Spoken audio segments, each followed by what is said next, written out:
With a major selection of the looks your kiddos love starting at just $4 in the Walmart app, a new school year means a stylish new them. Who knew? Find skater skirts and Crocs that say, I'm casual but cool. Sparkly sneakers that say, it's my classroom, you're just learning in it. And preppy polos that say, I'm the teacher's pet, even if they're mommy's menace at home. Find their favorite styles starting at just $4 in the app. The Walmart you thought you knew is now new. Hey, it's Ryan Reynolds here from Mint Mobile. Now, I was looking for fun ways to tell you that Mint's offer of unlimited premium wireless for $15 a month is back. So I thought it would be fun if we made $15 bills. But it turns out that's very illegal. So there goes my big idea for the commercial. Give it a try at mintmobile.com/switch. Upfront payment of $45 for 3-month plan equivalent to $15 per month required. New customer offer for first 3 months only. Speed slow after 35 gigabytes if network's busy. Taxes and fees extra. See mintmobile.com. Does it ever feel like you're a marketing professional just speaking into the void?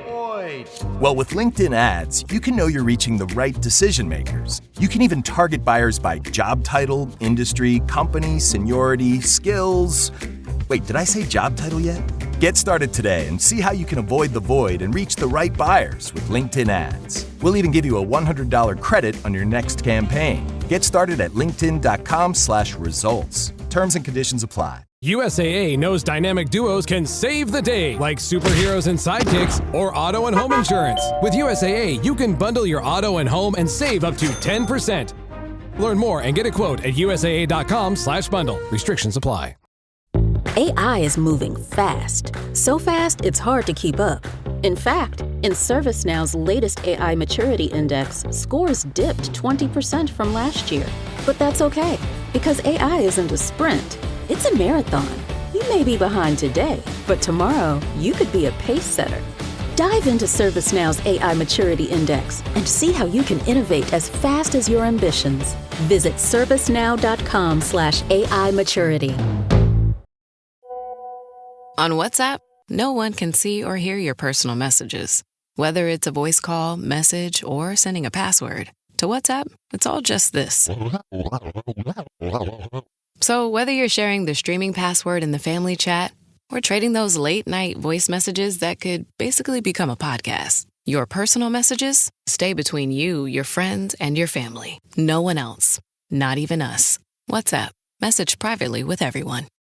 With the Venmo debit card, you can Venmo everything. Your favorite band's merch? You can Venmo this. Or their next show? You can Venmo that. Visit venmo.me/debit to learn more. The Venmo MasterCard is issued by the Bancorp Bank N.A. pursuant to license by MasterCard International Incorporated. Card may be used everywhere MasterCard is accepted. Venmo purchase restrictions apply. This episode is brought to you by Indeed. When your computer breaks, you don't wait for it to magically start working again. You fix the problem. So why wait to hire the people your company desperately needs? Use Indeed's sponsored jobs to hire top talent fast. And even better, you only pay for results. There's no need to wait. Speed up your hiring with a $75 sponsored job credit at Indeed.com/podcast. Terms and conditions apply. Have you ever spotted McDonald's hot, crispy fries right as they're being scooped into the carton? And time just stands still. Ba-da-ba-ba-ba. Hey, it's Paris. You know I love sparkly things, right? Like stars. Duh. And thanks to Hilton and AutoCamp, I just slept under them. Picture me, serving looks by the fire outside my luxurious Airstream, making s'mores with the kids, while a national park is our backdrop. The great outdoors meets Hilton hospitality. That's hot. Explore all the new ways to stay at Hilton.com. Hilton for the stay. The McDonald's snack wrap is back. You brought it back. Ranch snack wrap. Spicy snack wrap. You broke the internet. For a snack. Snack wrap is back. Ba-da-ba-ba-ba. I'm always looking for ways to show my cat how much I love her.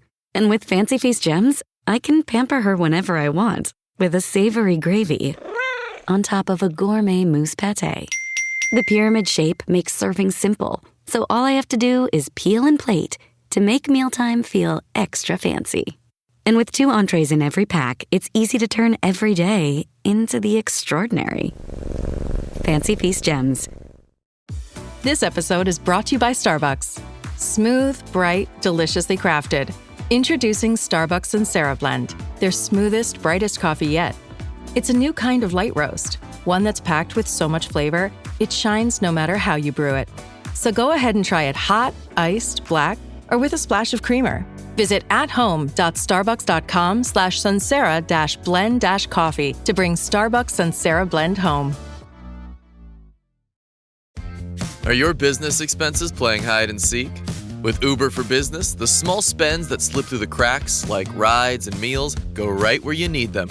Because it integrates with leading expense platforms, you can say goodbye to surprise costs, missing dollars, or chasing receipts. Everything's track downable. Uber for Business. Make small steps that make a big impact. Learn more at uber.com/small steps. Welcome to Sephora. I'm looking for a perfume that's not too perfumey. I got you. Serum moisturizer or moisturizer serum. Let's get into layering. My concealer is making me look worse. Sounds like the wrong shade. Let's get you matched. There's only one store that really gets what you're going for. Get beauty from people who get beauty. Only at Sephora. Hi, Let's get you a basket. It's summer. Time to enjoy long days, lazy nights, and zero cooking. Because Uber Eats has deals all summer long. So, when hunger strikes, don't sweat it. Delicious deals are just a tap away on Uber Eats. Enjoy all your favorite food delivered straight to you. Get Burger King, Subway, Popeyes, and hundreds more local favorites and savor every last bite. Now that sounds like a good summer. Order now on Uber Eats. Terms apply. Product availability varies by region. See app for details. This episode is sponsored by Friskies, who would like to tell your cats hi. Now, if that didn't get your cat's attention, there is one thing that always does the trick. Just pour some Friskies crunchy food in the bowl and you'll hear those paws come running. Works every time. With so many Friskies choices, you can always bring your cats running from their secret napping spots. There's always more to explore. See for yourself at friskies.com or visit your local store.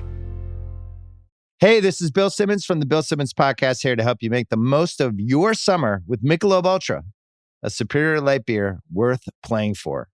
Play for it with the guys when you're competing to see who can sink more birdies on the golf course, because winning tastes even better with Ultra on the line. Play for Ultra. Fill your fridge with Michelob Ultra this summer. Enjoy responsibly. Copyright 2025 Anheuser-Busch Michelob Ultra Light Beer, St. Louis, Missouri. This episode is brought to you by Hyundai.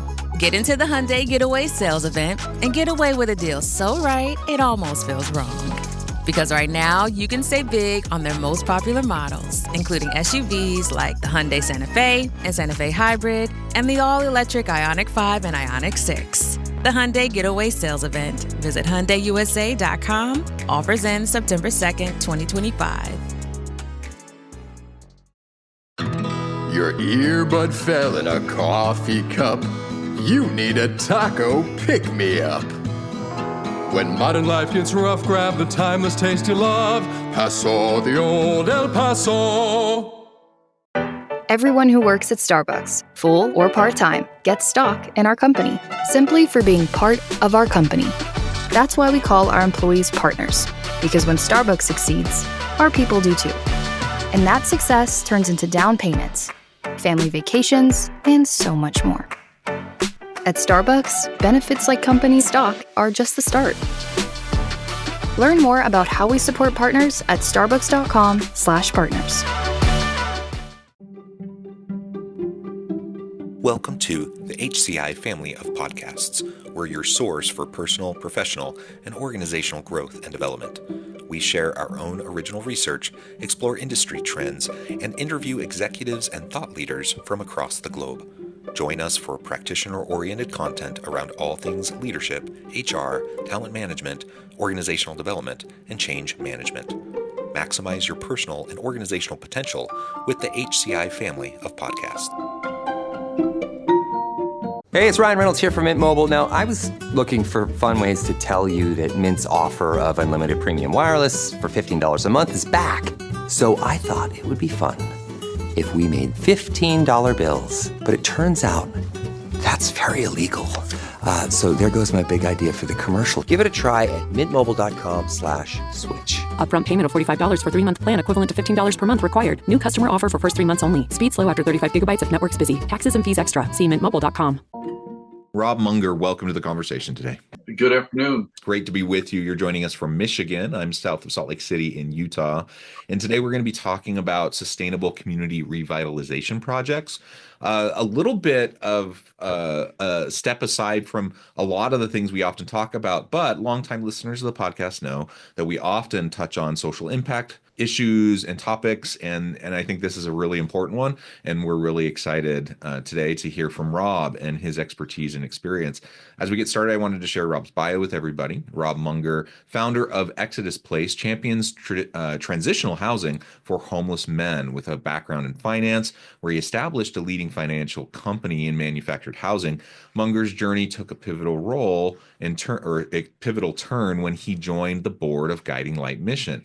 There, he propelled a struggling rescue mission into prominence and transformed a former state corrections facility into Michigan's largest non-governmental transitional housing, offering new beginnings to those in need. I think that is just incredible. I'm really excited to learn more about this and how we can apply some of these principles into various aspects of community development and social impact work. Before we dive on in, anything you would like to highlight by way of your background or personal context? Oh, I think you nailed it. I mean, really, my background was entrepreneurial and real estate developer, so it was a pretty transformational change for myself. Can you speak to a little bit about that transformation and why you made the shift from what you'd been doing? Well, a great question. I think the shift it was really a paradigm shift for me. My background is, since I was 11 years old, I was buying candy. I was one of those kids that bought candy at the corner store and then sold it at the middle school for 100% markup, so I could buy whatever food I wanted it, because my parents said, "Hey, this is your lunch money for the week." And so I was always money motivated, not in a greed. I see money as something that I can do more fun things with. So that's right.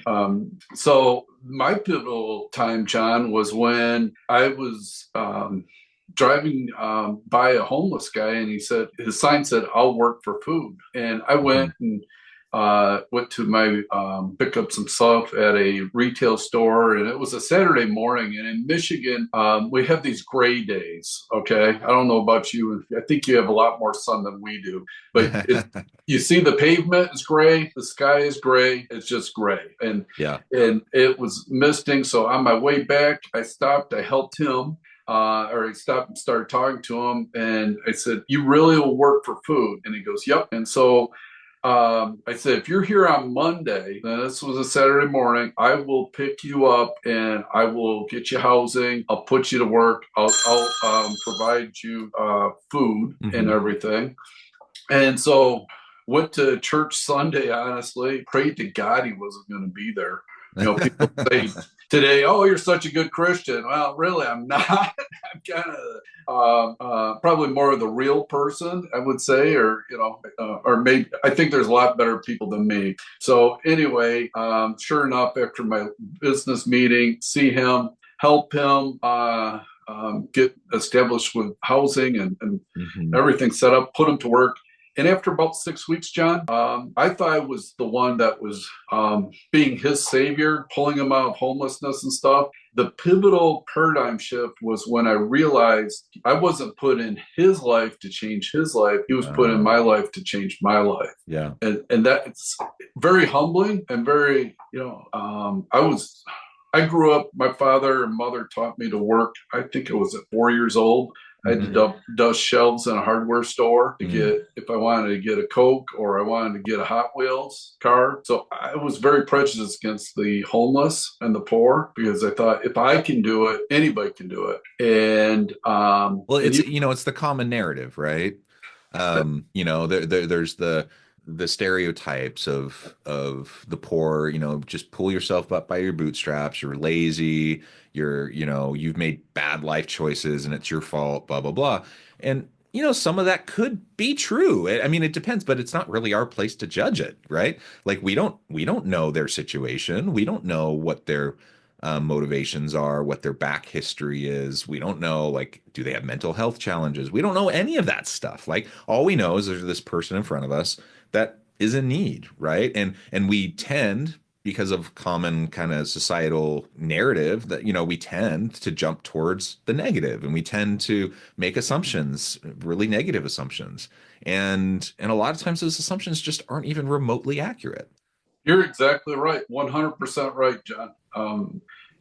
We jump to that narrative. I mean, I think it's just a human condition that we all have to some extent, but we don't know their background. And it's taken me a lot of years. And when you start changing your way of thinking, I'm so careful about judging people. I mean, it's not, we have typically a little over 140 men each month that are living at Exodus place. And so we have to triage them, but it doesn't mean we have to judge them harshly. But we have to see where they're at. And there's a difference than being, prejudice, I think, is not knowing somebody. You're making a judgment on color, race, sex, or whatever. And that's not fair to that person. Yeah, absolutely. And it's interesting too, like the human condition, as you mentioned, we often will judge ourselves, like we'll give ourselves the biggest benefit of the doubt, like on our flaws and our, our weaknesses. And then we can be really harsh towards others that have, everyone has flaws and weaknesses, right? And, but that's just, again, partly how we tend to function unless we recognize we're doing it, and unless we're willing to disrupt that thought process and take a step back and make the choice. Like, I'm not gonna judge this person. It's not my place. Like you said, there's a difference between triage and like trying to understand the situation and trying to understand where the gaps are and what help needs to be, provided. And like all of that requires discernment. It requires, awareness, all those things. It doesn't require judgment, right? It requires judgment in terms of our ability to use our judgment faculties, right? It doesn't require the judgment that we often apply, in terms of thinking we're better than them or any of that kind of stuff. So anyways, that's really just a cool background to see your transition, how you shift careers, how you shift kind of your mentality over time. Now tell us a little bit more about the facilities and how you went about setting it up, because again, that in and of itself is quite a story. Yeah, I'll tell you what, I was 43 when I started, because Guiding Light, so over almost 16 years. Started with, I had the building set to be donated to Guiding Light Mission because I stepped in when they had financial problems, and I was the business guy that turned them around, created a structure. So they had a financial dashboard and a dashboard for outcomes, because I believe so important for data. And so I did that. And they were literally, the water company called and said, okay, you are so far behind. Once the power shut off, we can legally shut off your water. And that was, and I was set to resign from there. And then just through a lot of really amazing things, transformational things happening, we were able to keep Guiding Light open. So I had this building all set, and then I ended up resigning from Guiding Light because I had stabilized it. They didn't want to take on this place called now Exodus Place. And I said, hey, I'm going back to my normal life. And then I ended up, after a couple of weeks, just had a God experience where I felt I needed to do it. Now, this is 2009, highest unemployment, highest suicide rates, highest foreclosures. Everything. It's the absolute wrong time. And I ended up negotiating $100 a month lease. They had a $300,000 back tax bill that I said I would assume. Started with 4 homeless guys with a business plan, a written business plan. And it's critical to have a business plan. And I talk a lot about intentional velocity. You can have all these great intentions, but if you have no velocity, nothing's going to happen. You can't execute. So did this with 4 homeless guys. 2 of them, one was at the rescue mission for overtax. He was basically a drunk tank. And then the other came from jail. And then the 2 others were crackheads. So really don't have a great, business team, but I had willing participants. And so we took a 38,000 square foot facility, totally empty, no furniture. There was no, and you go, oh, okay. Well, no, when you're cleaning and there's no place to sit down, you really kind of hit that reality button. And so the facility had actually, the fire suppression system had frozen up a couple years prior. And so everything was mold, mildew. There was some carpet, walls. The paint was actually bubbled out where water sprayed so hard against the walls that the water went behind the paint. So it was an extreme, you talk about extreme makeover. And I regret I didn't take a bunch of pictures. And back then, iPhones were just coming around. So, we just do that. And so we got it going. I was going to have the men really running the program, and I still was thinking it was going to be drugs and alcohol were the biggest problem. And what ultimately ended up happening was it was prescription meds that were the biggest problem in our facility. So we have a nursing department, our medical department. We have a workforce development department, because throughout this whole plan was to get us to a point where it was workforce based, so that we could have transformation. I want to cure homelessness. I don't want to treat it. Right. Yeah. Not just the symptoms, right? Root causes. Getting at what's causing it and perpetuating it. I think that's fantastic. So, the lift is heavy, right? And that I think, right.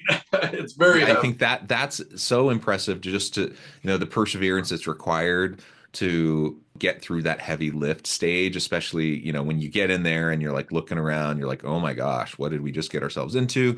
And, again, we just talked about the judgment piece.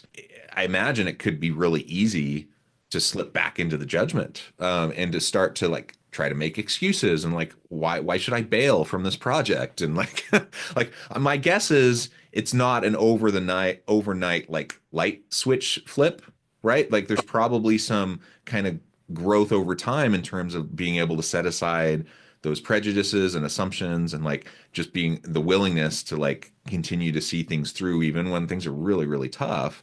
And I think that gets me to my next question. So beyond Exodus Place specifically now, you've had this experience, you've had this opportunity to engage in this transformational project and approach. Can you talk us through kind of your mentality and approach towards community revitalization projects now that you're on the other side? This is 15, 16 years ago, and now you've had all this experience. Can you talk us through some of that? With my experience now, the one thing I understand more than anything, it's about people. We have this housing first model that keeps getting brought up, and it was run in the Netherlands, which, and I appreciate the Netherlands, but the Netherlands is a lot smaller, different demographic, different society. The one thing that I'm so focused on in creating cures and solutions, it has to be a people first model. So instead of making a judgment of what a person needs through just a visual, what we do at Exodus is we find out where their problems are, where the hangups are. I'm also doing a revitalization of Cadillac, Michigan. So if you look up my name, you'll see that all over Cadillac, Michigan. And it's a rural, poor community. A lot of good manufacturing, super location in the state. So there's 2 lakes, one's in the city. Just if you look at it as real estate, it's the perfect area to invest in. But unfortunately, there's a lot of poor, unhoused or poorly housed people. And so it comes down to talking to people and finding out what their needs are and the barriers. And once I get to that, then we can build the model in the back. But without knowing the problem, it's kind of like anybody reviewing your business. You have to find out, you have to ask the hard questions. what am I doing wrong? What do I need to fix? I love it when clients and customers tell me what I'm doing wrong. In the early years, it offended me. Now it's like, well, thank you. You're just telling me what I need to fix. It's a gift, right? It is, and I don't have to pay a consultant to do it. I mean. Yeah, if you can set your ego aside and and nobody likes to be criticized or like to be told something they didn't work or was wrong or whatever. But if you set that aside and become, can have a level of security in yourself and maturity in yourself, regardless of how delicately or diplomatically or like how well someone gives you that feedback. And it may be the worst possible way that they give you the feedback, but guess what? It's still feedback and it's still a gift and it still informs you, and it can help you learn and grow. And like you said, leaders will pay coaches and they'll pay consultants like tons of money to get that feedback. And so like we should, even if it's not packaged well, we should learn how, set our ego aside and learn how to accept that and find the gem, in the feedback that's given, because it's so valuable. Oh, it is. Totally agree. Sorry, I was interrupting you though. No.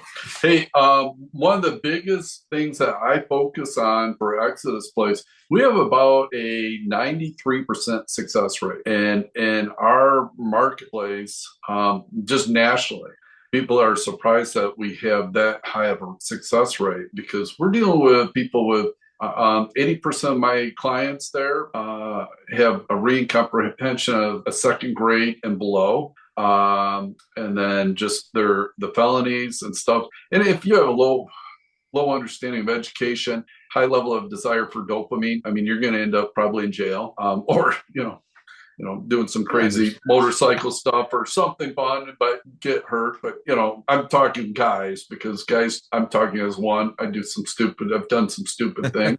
But the one thing I work on, John, and there's a few compromises I don't have at Exodus Place. One is culture. We're always developing a positive culture. You can have a bad day, but the reality is I'm pushing culture. So we don't allow any fighting at our facility, zero violence. And people are absolutely shocked, because I have people with PTSD, bipolar, schizophrenic. I have murderers there. I have gangbangers there. I have rapists there. I have all these people, and they go, "You have zero violence." I go, practically we'll have one maybe violent act every 2 years.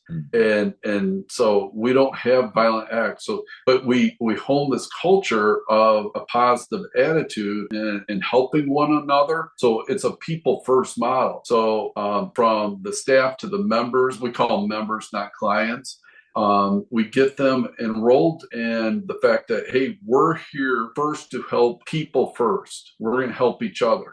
And then the other is we have a column, or a saying is train, develop, and communicate. Most of the men that we have, they have gotten poor grades. They've been put in jail. They've maybe got kicked out of the Army, or we're in the Army and we're told to, just take the orders and shut up. And alcohol and drugs really numb the senses, so it numbs the communication. So I'm forcing communication all the time. And with those two items, with that culture, and this is where community revitalization can really come into play, is if we have a people first model and then a forced communication. Tell me what's going on. Let's dig in and see what you need.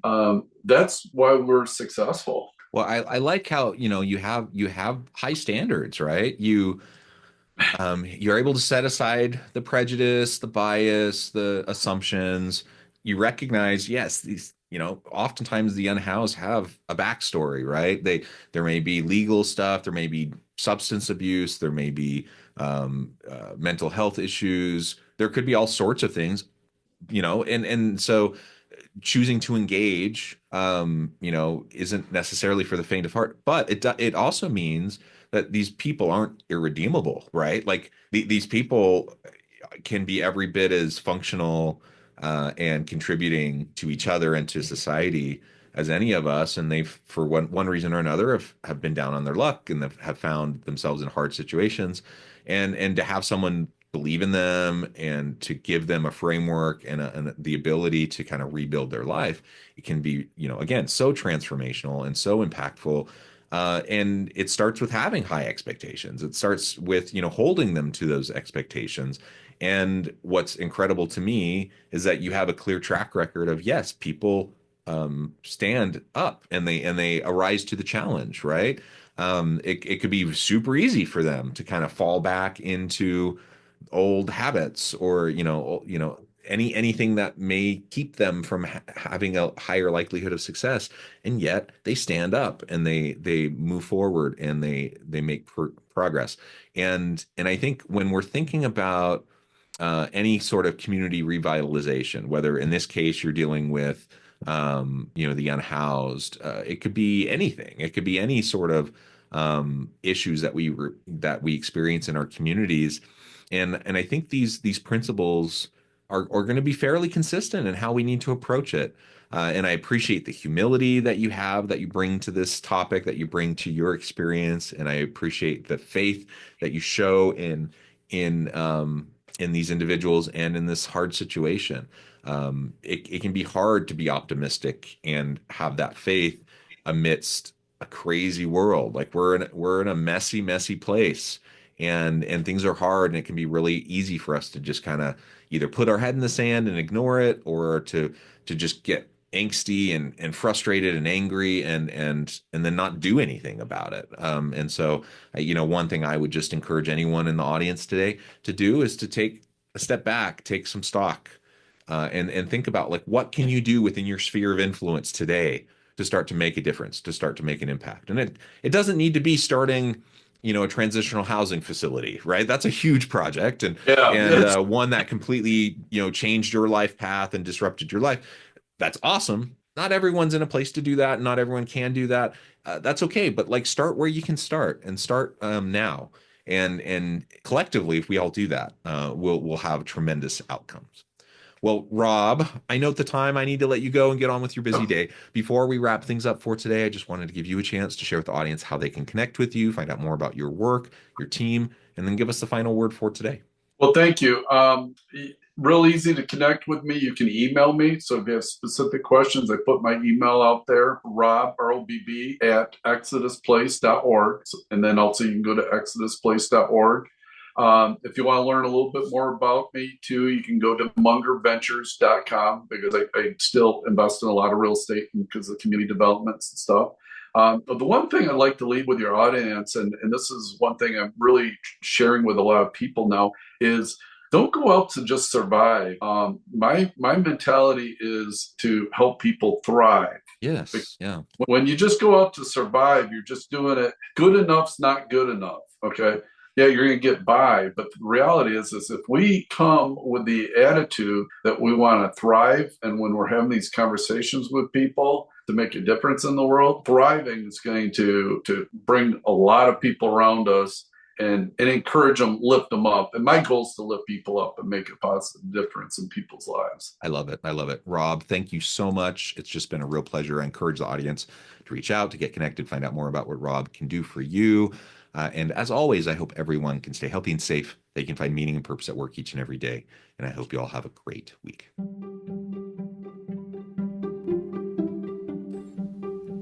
Thanks for joining us for this episode of the podcast. We hope you stay healthy and safe, and please join us again soon.